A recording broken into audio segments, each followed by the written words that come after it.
O Luca Bassani volta com a gente aqui no Linha de Frente, porque ainda durante esse discurso, Trump prometeu o fim do que chamou de tirania das políticas de diversidade, entre aspas. O que significa isso, Luca Bassani?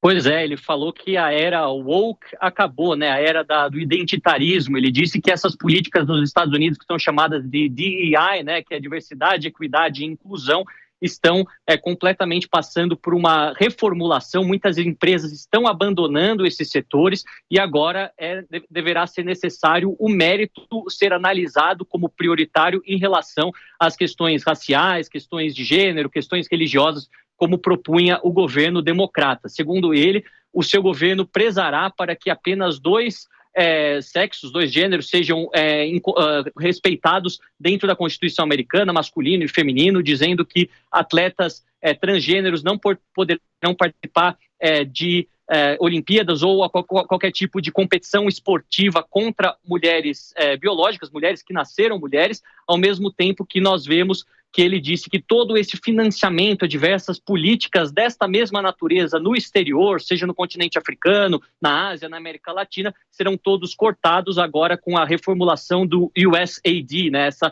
organização que ajudava de forma humanitária vários projetos, muitos deles importantes para o combate à fome, combate a doenças, mas tantos outros com um viés ideológico para fazer com que o dinheiro do contribuinte americano não seja desperdiçado na sua visão. Durante o momento em que fazia essas falas, muitos republicanos, senadores e congressistas se levantavam, aplaudiam, enquanto democratas tentavam interromper as suas falas. Inclusive, houve um momento muito desconfortável em relação a isso, mas ele falou por quase 2 horas, como eu disse, e que também teve um caráter bastante nacionalista, voltado para o seu próprio eleitor. Afinal, não faz nem 2 meses que ele ocupou o cargo mais alto na República Norte-Americana e ainda está mostrando ao que veio. Muitos acreditam que essa questão um pouco disruptiva do seu governo durante esses primeiros dias se manterá durante os próximos anos, o que fará com que o mundo precisará se adequar à política norte-americana nova, feita através de Donald Trump, para conseguir sobreviver esse próximo mandato, que poderá ter a continuação. Muitos falam que J.D. Vance seria o sucessor natural, o atual vice-presidente, concorrendo em 2028. Outros dizem que outros quadros do Partido Republicano poderiam surgir. Enfim, nós continuaremos sempre aqui trazendo a informação e a análise. Vamos acompanhar como isso também interferirá na economia e na política brasileira, que tem um grande desafio na semana que vem com essa questão da taxação do alumínio e do aço. Kobayashi. Muito bem, muito obrigado, Luca Bassani. Uma boa noite para você aí, um bom descanso. A gente se encontra aqui na programação da Jovem Pan. Enquanto isso, eu já quero rodar aqui os comentários sobre isso que o Trump chama de fim da tirania da diversidade, ao fim da cultura woke. Maria De Carli, como é que ficam os grupos minoritários, as suas bandeiras lá nos Estados Unidos com esta promessa do Donald Trump? Certo. Isso a dizer que esse tipo de conversa que a gente estaria tendo aqui seria completamente oposta a 10 anos atrás. Isso para mostrar para os nossos acompanhantes aqui do programa que as pautas, elas mudam, elas têm o seu auge, o seu pico e a sua decadência. Então, eu acho que esse discurso anti-pautas identitárias, né, popularmente conhecido como pautas anti-woke, ele vem ganhando muita força porque justamente uma parte da população, do eleitorado do Trump, do eleitorado de outros políticos que se identificam com essa linha do Trump, se mostraram muito insatisfeitos com esse tipo de política, porque, né, são políticas que, querem ou não, né, beneficiam um certo grupo e todo grupo que se beneficia, algum grupo não se beneficia. Então, eu vejo que isso acabou ganhando uma proporção muito grande. Uma guerra que, a meu ver, é muito complicada, porque existem nuances muito delicadas nessa pauta. Existe, de fato, questões problemáticas envolvendo sociologia, antropologia, qualifique como quiser. Mas como eu disse, né, o Trump aparentemente está sendo muito consistente com o que ele prometeu e é o que eu acredito. Como eu disse, há 10 anos atrás, esse tipo de conversa que estamos tendo aqui seria justamente o contrário. A gente estaria defendendo esse tipo de pauta e falando assim, inclusão é importante demais. Mas agora, esse tipo de conduta vai se tornar cada vez mais corriqueiro, porque o Trump é o líder da maior nação mundial, ele é o cara que está com a caneta na mão e vai ditar exemplos. Então, isso terá um efeito dominó. Acredito que veio para ficar. A gente vai ter, sim, várias empresas que já estão indo, né, contra isso, e o Trump assinalando que vai nessa direção, o resto do mundo vai tender a seguir. Ô, Ricardo Rose, você acha que isso é uma onda, como está dizendo aqui a Maria De Carli? Trump fez isso e, por consequência, por ser um dos maiores líderes do mundo, os maiores países também do mundo, a tendência é que isso se reproduza também em outros locais, em outros países importantes, esta medida anti-woke? Eu acho que é mais ou menos aquela brincadeira de siga o líder. Então, o Trump não está fazendo nada de diferente do que ele propôs ao longo da campanha. Vale lembrar que eu acompanhei todo o discurso e em nenhum momento foi dito sobre desrespeito, sobre perdas de direito, nada disso.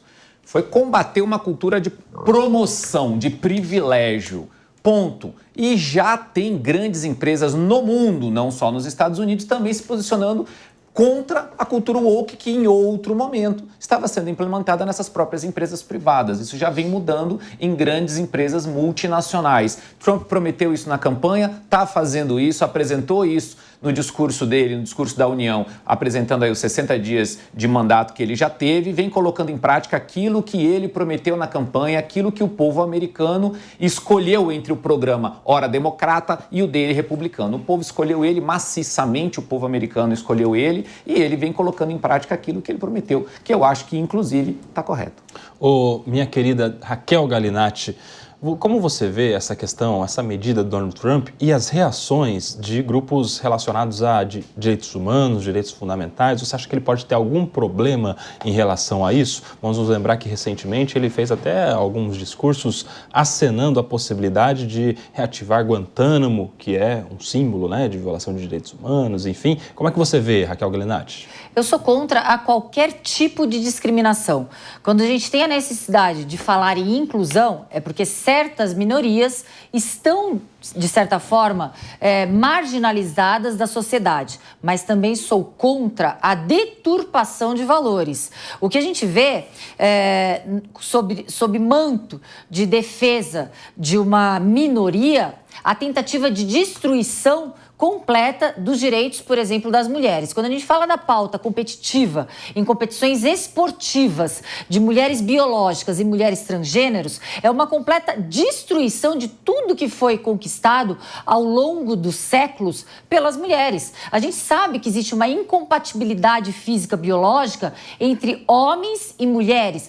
Mas mesmo falando em mulheres transgêneros, a formação fisiológica, corporal, muscular e óssea nunca, com nenhum hormônio dosado, irá se igualar a uma mulher biológica. Então a gente tem que separar pautas. Primeiramente, não podemos destruir tudo que nós mulheres conquistamos. Não é justo nós mulheres termos que entrar numa competição já sabedoras que iremos concorrer pelas quartas e quintas posições.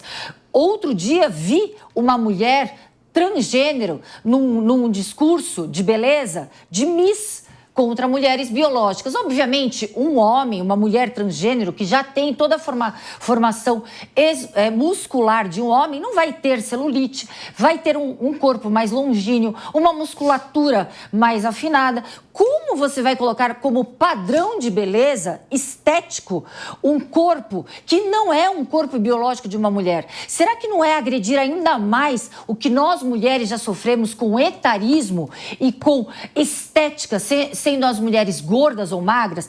Eu acho que a gente tem que sim defender as minorias, é a nossa obrigação como dignidade da pessoa humana, mas respeitando aquelas outras minorias que nunca podem ser esquecidas, que somos nós mulheres. Rodolfo Maris, para fechar, você acha que esse tipo de reação do governo americano, de Donald Trump, tem a ver também com o fato do exagero enfraquecer a causa? Durante esses últimos anos, essa última década, a cultura woke começou a se instalar até demasiadamente em todos os setores da sociedade, não só no ramo empresarial, nas artes, nos negócios, em tudo. Estava meio que uma necessidade para acima do necessário? Ou você acha que não? Você acha que foi necessário esse período de inclusão de minorias, de inclusão de grupos específicos que, ao longo do tempo, se